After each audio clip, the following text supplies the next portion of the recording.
Hi friends, നമ്മുടെ പുതിയൊരു വീഡിയോയിലേക്ക് എല്ലാവർക്കും ഹാർദമായ സ്വാഗതം. ഇന്ന് നമ്മൾ ചർച്ച ചെയ്യാൻ പോകുന്ന വിഷയം പെർസിവിയറൻസിനെ കുറിച്ചാണ്. അതായത് സ്ഥിരോത്സാഹം. എങ്ങനെയാണ് ഒരു പ്രവൃത്തിയിൽ നമുക്ക് സ്ഥിരോത്സാഹം ഉണ്ടാവുക എന്നതിനെ സംബന്ധിച്ചാണ് നമ്മൾ ഇന്ന് ചർച്ച ചെയ്യാൻ പോകുന്നത്. അപ്പം സ്ഥിരോത്സാഹം അഥവാ പെർസിവിയറൻസ് എന്ന് നമ്മൾ പറയുന്ന സമയത്ത് ഒരു സ്ഥിരോത്സാഹം കെട്ടിപ്പടുക്കാൻ വേണ്ടി നമ്മൾ എന്താണ് ചെയ്യേണ്ടത്, എന്തൊക്കെ കാര്യങ്ങൾ ചെയ്തുകൊണ്ടാണ് നമുക്കൊരു സ്ഥിരോത്സാഹം ഉണ്ടാക്കിയെടുക്കാൻ സാധിക്കുക എന്നുള്ളതിനെ സംബന്ധിച്ചാണ് ഇന്ന് നമ്മൾ ചർച്ച ചെയ്യാൻ പോകുന്നത്. അപ്പോൾ നമ്മുടെ ഈ ഒരു വീഡിയോയിലേക്ക് ഞാൻ എല്ലാവരെയും വീണ്ടും ഹാർദമായി സ്വാഗതം ചെയ്യുകയാണ്. അപ്പോൾ ഇവിടെ 10 സ്ട്രാറ്റജികൾ സ്ഥിരോത്സാഹം കെട്ടിപ്പടുക്കാൻ, സ്ഥിരോത്സാഹം ഉണ്ടാക്കിയെടുക്കാൻ ഒരു വ്യക്തിക്ക് വേണ്ട, ഒരു മനുഷ്യന് വേണ്ട, ഒരു വ്യക്തിക്ക് വേണ്ട 10 സ്ട്രാറ്റജികൾ എന്തൊക്കെയാണ് എന്നതിനെ സംബന്ധിച്ചാണ് ഇന്ന് ഞാൻ വിശദീകരിക്കാൻ പോകുന്നത്. അപ്പോൾ ആദ്യമായിക്കൊണ്ട് സ്ഥിരോത്സാഹം ഉണ്ടാക്കിയെടുക്കാൻ ആദ്യമായിക്കൊണ്ട് നമുക്ക് വേണ്ടത് നമ്മൾ കഴിഞ്ഞ നമ്മുടെ വീഡിയോയിൽ പറഞ്ഞതുപോലെ സെറ്റ് ക്ലിയർ ഗോൾ എന്നുള്ളതാണ്. നമുക്കൊരു ഗോൾ വേണം, നമുക്കൊരു ലക്ഷ്യം വേണം. എനിക്ക് എൻ്റെ ലക്ഷ്യം എന്താണ്? ഒരു വിദ്യാർത്ഥിയെ സംബന്ധിച്ചിടത്തോളം നമ്മൾ പറഞ്ഞു, വിദ്യാർത്ഥിയെ സംബന്ധിച്ചിടത്തോളം പരീക്ഷയിൽ ഉന്നത വിജയം കരസ്ഥമാക്കുക എന്നുള്ളതാണെങ്കിൽ, ഒരു ബിസിനസ്സുകാരനെ സംബന്ധിച്ചിടത്തോളം ബിസിനസ്സിൽ ഗ്രോ ആവുക എന്നുള്ളതാണ്. അല്ലെങ്കിൽ മറ്റുള്ള എന്തെങ്കിലും ഒരു സാമ്പത്തികമായോ മറ്റുള്ള രൂപത്തിലുള്ള എന്തെങ്കിലും ഒരു നേട്ടമാണ് നമ്മളുടെ ഗോളെങ്കിൽ ആ രൂപത്തിലുള്ള ഒരു ഗോളിനെ സെറ്റ് ചെയ്യുക എന്നുള്ളതാണ് സെറ്റ് എ ഗോൾ എന്നുള്ളത് കൊണ്ട് ഉദ്ദേശിക്കുന്നത്. രണ്ടാമത്തെ സ്ട്രാറ്റജിയാണ് ക്രിയേറ്റ് എ പ്ലാൻ എന്നുള്ളത്. അപ്പോൾ ക്രിയേറ്റ് എ പ്ലാൻ എന്ന് പറയുന്ന സമയത്ത് നമ്മൾ ചെയ്യുന്ന പ്രവൃത്തി, നമ്മൾ എന്തൊരു കാര്യത്തിലാണോ സ്ഥിരോത്സാഹം കെട്ടിപ്പടുക്കാൻ ഉദ്ദേശിക്കുന്നത്, അല്ലെങ്കിൽ ഒരു പെർസിവിയറൻസ് ഉണ്ടാവാൻ ഉദ്ദേശിക്കുന്നത്, അപ്പോൾ നമുക്ക് ചെയ്യാനായിട്ട് നമ്മൾ കറക്റ്റായിട്ട് പ്ലാൻ ചെയ്യുക. എനിക്ക് ഇന്ന കാര്യങ്ങൾ, വലിയ ഒരു കാര്യമാണ് എന്നുണ്ടെങ്കിൽ ആ ഒരു വലിയ കാര്യത്തെ ചെറിയ പാർട്ടുകളായി തിരിച്ചുകൊണ്ട്, ഒരു വിദ്യാർത്ഥിയെ സംബന്ധിച്ചിടത്തോളം ആ വിദ്യാർത്ഥിക്ക് ഒരു 12ഓളം വലിയ പുസ്തകങ്ങളാണ് അവൻ്റെ സിലബസിൽ ഉള്ളത് എങ്കിൽ ആ പഠിക്കേണ്ട അവൻ്റെ പോർഷനെ ചെറിയ ഭാഗങ്ങളാക്കിക്കൊണ്ട് പഠിക്കുക. അതല്ല എങ്കിൽ ഒരു ബിസിനസ്സുകാരൻ, അതല്ല എങ്കിൽ മറ്റുള്ള എന്തെങ്കിലും പ്രവൃത്തികൾ ചെയ്യുന്ന വ്യക്തി, അവർ എന്ത് പ്രവൃത്തിയാണോ ചെയ്യുന്നത്, അവർ ചെയ്യാൻ ഉദ്ദേശിക്കുന്ന പ്രവൃത്തിയെ ചെറിയ പാർട്ടുകളായിക്കൊണ്ട് ചെയ്യാൻ ശ്രമിക്കുക എന്നുള്ളതാണ് ക്രിയേറ്റ് എ പ്ലാൻ എന്നുള്ളത് കൊണ്ട് ഇവിടെ ഉദ്ദേശിക്കുന്നത്.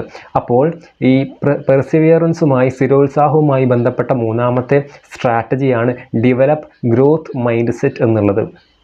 അപ്പോൾ ഗ്രോത്ത് മൈൻഡ് സെറ്റ്, ഇവിടെ നമ്മൾ ചിന്തിക്കേണ്ട കാര്യം എന്താണെന്ന് ചോദിച്ചു കഴിഞ്ഞാൽ 2 തരം മൈൻഡ് സെറ്റുകളാണ് ഉള്ളത്. ഒന്ന് growth mind set, 2 fixed mind set. അപ്പോൾ ഫിക്സ്ഡ് മൈൻഡ് സെറ്റ് എന്ന് പറയുന്ന സമയത്ത് ഫിക്സ്ഡ് മൈൻഡ് സെറ്റുള്ള ആളുകൾ എപ്പോഴും ഒരു കംഫർട്ട് സോണിൽ മാത്രം നിൽക്കുന്ന ആളുകളായിരിക്കും. അപ്പോൾ ഇവിടെ ഗ്രോത്ത് മൈൻഡ് സെറ്റ് എന്ന് പറയുന്ന സമയത്ത്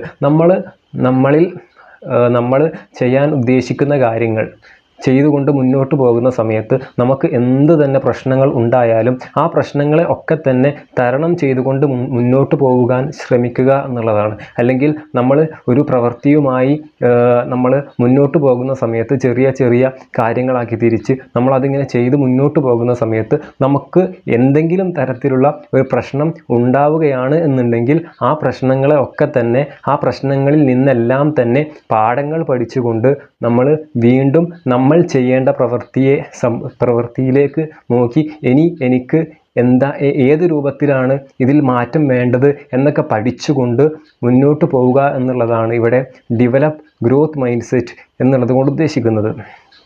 അപ്പോൾ ഇവിടെ എന്ത് തന്നെ പ്രശ്നം വന്നാലും നമ്മൾ ചെയ്യുന്ന പ്രവൃത്തി, അല്ലെങ്കിൽ നമ്മുടെ ഗോള്, നമുക്ക് ചെയ്യേണ്ട പ്രവൃത്തി ഒരു തരത്തിലും സ്റ്റോപ്പ് ചെയ്യാതെ, നമുക്ക് എന്തെങ്കിലും ഒരു മാനസികമായിട്ട് ഒരു പ്രയാസം ഉണ്ടാവുകയാണ് എന്നുണ്ടെങ്കിൽ നമ്മൾ അവിടെ ചിന്തിക്കേണ്ട കാര്യം എന്താ? നമ്മളെ പ്രവൃത്തി അവിടെ നിർത്തുകയല്ല വേണ്ടത്. നമ്മൾ അവിടെ ആ ഉണ്ടാകുന്ന കാര്യത്തിൽ നിന്ന് പാഠങ്ങൾ പഠിച്ചുകൊണ്ട് ഇനിയും മുന്നോട്ട് പോവുക എന്നുള്ളതാണ്. ആ രൂപത്തിലുള്ള ഒരു മാനസികാവസ്ഥ ഉണ്ടാക്കിയെടുക്കുക എന്നുള്ളതാണ് ഇവിടെ ഡെവലപ്പ് ഗ്രോത്ത് മൈൻഡ് സെറ്റ് എന്നുള്ളത് കൊണ്ട് ഉദ്ദേശിക്കുന്നത്.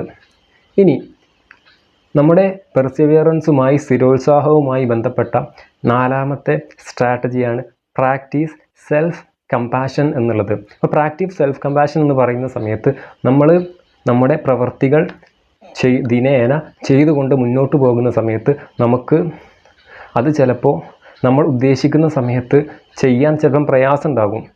ചിലപ്പോൾ വേറെ എന്തെങ്കിലും നമുക്ക് വലിയൊരു എമർജൻസി വന്നു, നമുക്കത് ചെയ്യാൻ സാധിച്ചില്ല. അപ്പോൾ നമ്മൾ ചെയ്യേണ്ട കാര്യം എന്താണെന്ന് ചോദിച്ചു കഴിഞ്ഞാൽ തൽക്കാലം അതവിടെ വെക്കുക. എന്നിട്ട് നമുക്ക് ചെയ്യാൻ പറ്റുന്നത് എന്താണോ, നമുക്കിപ്പോൾ കുറഞ്ഞ സമയം മാത്രമേ ഒരു വിദ്യാർത്ഥിയെ സംബന്ധിച്ചിടത്തോളം കുറഞ്ഞ സമയം മാത്രമേ പഠിക്കാൻ പറ്റുകയുള്ളൂ. അതല്ല എങ്കിൽ മറ്റുള്ള കാര്യങ്ങളാണെങ്കിൽ കുറഞ്ഞ സമയം മാത്രമേ അതിന് ചിലവഴിക്കാൻ സാധിക്കുകയുള്ളൂ എങ്കിൽ അത് കുറഞ്ഞ സമയം ചിലവഴിക്കുക. എന്ത് തന്നെ ആയാലും നമ്മൾ എന്ത് ഡിഫിക്കൽട്ട് സിറ്റുവേഷൻ ആയാലും നമ്മൾ ചെയ്യേണ്ട ഒരു കാര്യം, നമുക്ക് ചെയ്യാൻ പറ്റുന്നതെന്തോ അത് നമ്മൾ ചെയ്യുക എന്നുള്ളതാണ്. ആ രൂപത്തിലുള്ള ഒരു സെൽഫ് കമ്പാഷൻ നമ്മൾ പ്രാക്ടീസ് ചെയ്യുക എന്നുള്ളതാണ് ഇവിടെ പ്രാക്ടീസ് സെൽഫ് കമ്പാഷൻ എന്നുള്ളത് കൊണ്ട് ഉദ്ദേശിക്കുന്നത്. ഇനി 5ാമത്തെ സ്ട്രാറ്റജിയാണ് സ്റ്റേ ഫ്ലെക്സിബിൾ എന്നുള്ളത്. അപ്പോൾ സ്റ്റേ ഫ്ലെക്സിബിൾ എന്താണ് എന്ന് നമ്മൾ കഴിഞ്ഞ വീഡിയോയിൽ പറഞ്ഞിരുന്നു. സ്റ്റേ ഫ്ലെക്സിബിൾ എന്ന് പറയുന്ന സമയത്ത് എന്ത് തന്നെ പ്രശ്നം ഉണ്ടായാലും എന്ത് തന്നെ കാര്യങ്ങൾ ഉണ്ടായാലും ആ ഒരു സാഹചര്യത്തിന് സാഹചര്യത്തിൽ നിന്നുകൊണ്ട് തന്നെ നമുക്ക് ചെയ്യേണ്ട പ്രവർത്തികൾ ചെയ്യാൻ ശീലിക്കുക എന്നുള്ളതാണ്. നമുക്ക് എന്ത് തന്നെ ഒരു പ്രയാസം വന്നാലും എന്ത് തന്നെ ഒരു പ്രശ്നം വന്നാലും നമ്മൾ അവിടെയൊക്കെ നല്ലൊരു സമീപനം സ്വീകരിച്ചുകൊണ്ട് നല്ലൊരു ആറ്റിറ്റ്യൂഡ് സ്വീകരിച്ചുകൊണ്ട് നമ്മൾ ചെയ്യേണ്ട പ്രവൃത്തി ആ ഒരു സാഹചര്യത്തിൽ ചെയ്യാൻ ശീലിക്കുക എന്നുള്ളതാണ് ഇവിടെ സ്റ്റേ ഫ്ലെക്സിബിൾ എന്നുള്ളത് കൊണ്ട് ഉദ്ദേശിക്കുന്നത്. അടുത്ത 6ാമത്തെ സ്ട്രാറ്റജിയാണ് സ്റ്റേ പോസിറ്റീവ് എന്നുള്ളത്. നമ്മളെപ്പോഴും ഒരു പോസിറ്റീവ് മൈൻഡ് സെറ്റോടെ ആവുക എന്നുള്ളതാണ്. എന്തൊരു കാര്യമുണ്ടായാലും അതിനെ പോസിറ്റീവായിക്കൊണ്ട് നോക്കിക്കാണാൻ ശ്രമിക്കുക എന്നുള്ളതാണ്. നെഗറ്റീവായി അതിനെ നോക്കിക്കാണാൻ ശ്രമിക്കുമ്പോൾ ഇവിടെ നമുക്ക് പരാജയം സംഭവിക്കുന്നു എന്നുള്ളതാണ്. അപ്പോൾ എന്തോ ഒരു കാര്യം ഉണ്ടാകുമ്പോഴും അതിനെ പോസിറ്റീവായി ചിന്തിച്ചുകൊണ്ട് പോസിറ്റീവായി എടുത്തുകൊണ്ട് നമ്മൾ ചെയ്യേണ്ട പ്രവൃത്തി നമ്മൾ ചെയ്തുകൊണ്ട് മുന്നോട്ട് പോവുക എന്നുള്ളതാണ് ഇവിടെ സ്റ്റേ പോസിറ്റീവ് എന്നുള്ളത് കൊണ്ട് ഉദ്ദേശിക്കുന്നത്. അടുത്ത സ്ട്രാറ്റജിയാണ് സ്റ്റേ പെർസിസ്റ്റൻ്റ് എന്നുള്ളത്. അപ്പോൾ സ്റ്റേ പെർസിസ്റ്റൻ്റ് എന്ന് പറയുമ്പോൾ എന്താണ്, നമ്മൾ ചെയ്യേണ്ട പ്രവൃത്തി ദിവസവും ചെയ്യുക എന്നുള്ളതാണ്. എല്ലാ ദിവസവും ചെയ്യാൻ ശീലിക്കുക. എന്ത് തന്നെ പ്രശ്നം വന്നാലും എന്ത് തന്നെ കാര്യങ്ങൾ വന്നാലും ദിവസവും നമ്മൾ പെർസിസ്റ്റൻ്റ് ആയിട്ട് ഒരു ഡിറ്റർമിനേഷനോടുകൂടി നമ്മൾ ആ ഒരു പ്രവൃത്തി എല്ലാ ദിവസവും എന്ത് തന്നെ വന്നാലും നമ്മൾ ഇങ്ങനെ ചെയ്ത് ശീലിക്കുന്ന സമയത്ത് നമുക്ക് ഇവിടെ ഒരു പെർസിവിയറൻസ് അതിനെ ഉണ്ടാക്കിയെടുക്കാൻ സാധിക്കുന്നു എന്നുള്ളതാണ്. അപ്പോൾ സ്റ്റേ പെർസിസ്റ്റൻ്റ്, നമ്മൾ എന്താണോ ചെയ്യാൻ ഉദ്ദേശിക്കുന്നത് അതിൽ തന്നെ പെർസിസ്റ്റൻ്റ് ആയിട്ട് നിൽക്കുക എന്നുള്ളതാണ് ഇവിടെ സ്റ്റേ പെർസിസ്റ്റൻ്റ് എന്നുള്ളത് കൊണ്ട് ഉദ്ദേശിക്കുന്നത്. അടുത്ത സ്ട്രാറ്റജിയാണ് സീക്ക് സപ്പോർട്ട് എന്നുള്ളത്. സീക്ക് സപ്പോർട്ട് എന്ന് പറയുന്ന സമയത്ത് നമ്മൾ എന്തെങ്കിലും ഒരു ഗോൾ മുന്നിൽ കണ്ടുകൊണ്ട് നല്ലൊരു കൃത്യമായ പ്ലാൻ ചെയ്തുകൊണ്ട് ഈ രൂപത്തിലുള്ള കാര്യങ്ങളൊക്കെ ശ്രദ്ധിച്ചുകൊണ്ട് മുന്നോട്ട് പോകുന്ന സമയത്ത്, അല്ലെങ്കിൽ നമ്മൾ കാര്യങ്ങൾ ചെയ്തുകൊണ്ട് മുന്നോട്ട് പോകുന്ന സമയത്ത് അതിനെയൊക്കെ സംബന്ധിച്ച് നമ്മളെ ഫ്രണ്ട്സ്, നമുക്ക് സപ്പോർട്ടീവായിട്ടുള്ള ഫ്രണ്ട്സ്, നമ്മളെ ഫാമിലി, മറ്റുള്ള ആളുകളോട് അതിനെക്കുറിച്ച് സംസാരിക്കുകയും അവരോട് കാര്യങ്ങൾ ആരായുകയും അവരുടെ അടുത്ത് നിന്ന് നല്ല ഉപദേശങ്ങൾ സ്വീകരിക്കുകയും അത് ജീവിതത്തിൽ ഇംപ്ലിമെൻറ്റ് ചെയ്യുകയും ആ രൂപത്തിൽ നല്ല ഒരു രൂപത്തിൽ കാര്യങ്ങൾ ചെയ്തുകൊണ്ട് മുന്നോട്ട് പോവുക എന്നുള്ളതാണ് സീക്ക് സപ്പോർട്ട് എന്നുള്ളത് കൊണ്ട് ഉദ്ദേശിക്കുന്നത്. അടുത്ത സ്ട്രാറ്റജിയാണ്, അതല്ലെങ്കിൽ 8ാമത്തെ സ്ട്രാറ്റജിയാണ് സെലിബ്രേറ്റ് സ്മോൾ വിൻസ് എന്നുള്ളത്.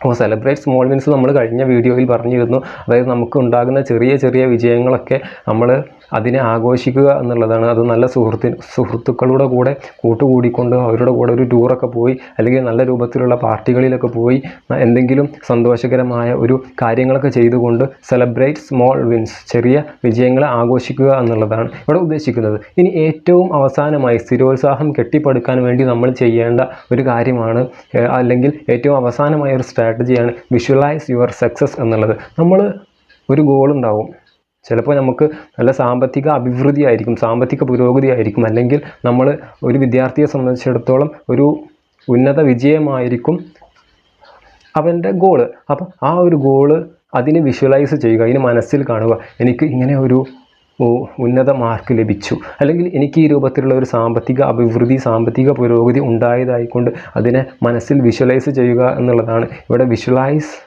യുവർ സക്സസ് എന്നുള്ള സ്ട്രാറ്റജി കൊണ്ട് ഉദ്ദേശിക്കുന്നത്. അപ്പോൾ ഞാൻ പറഞ്ഞ ഇത്തരം ഈ 10 സ്ട്രാറ്റജികൾ നമ്മൾ നമ്മുടെ ജീവിതത്തിൽ എക്സിക്യൂട്ട് ചെയ്യാൻ അല്ലെങ്കിൽ ഇംപ്ലിമെൻറ്റ് ചെയ്യുകയാണ് എന്നുണ്ടെങ്കിൽ നമുക്ക് സ്ഥിരോത്സാഹം കെട്ടിപ്പടുക്കാൻ സാധിക്കും എന്നുള്ളതാണ് ഇവിടെ നമ്മൾ കൃത്യമായിക്കൊണ്ട് മനസ്സിലാക്കേണ്ട ഒരു കാര്യം. അപ്പോൾ ഞാൻ പറഞ്ഞ ഇത്തരം കാര്യങ്ങൾ നിങ്ങൾക്ക് മനസ്സിലായിട്ടുണ്ട് എന്ന് ഞാൻ വിശ്വസിക്കുകയാണ്. അപ്പോൾ നമ്മുടെ ഈ ഒരു വീഡിയോ നിങ്ങൾക്ക് ഇഷ്ടമായെങ്കിൽ നമ്മുടെ വീഡിയോ ലൈക്ക് ചെയ്യുകയും നമ്മുടെ ചാനൽ സബ്സ്ക്രൈബ് ചെയ്യുകയും ചെയ്യുക.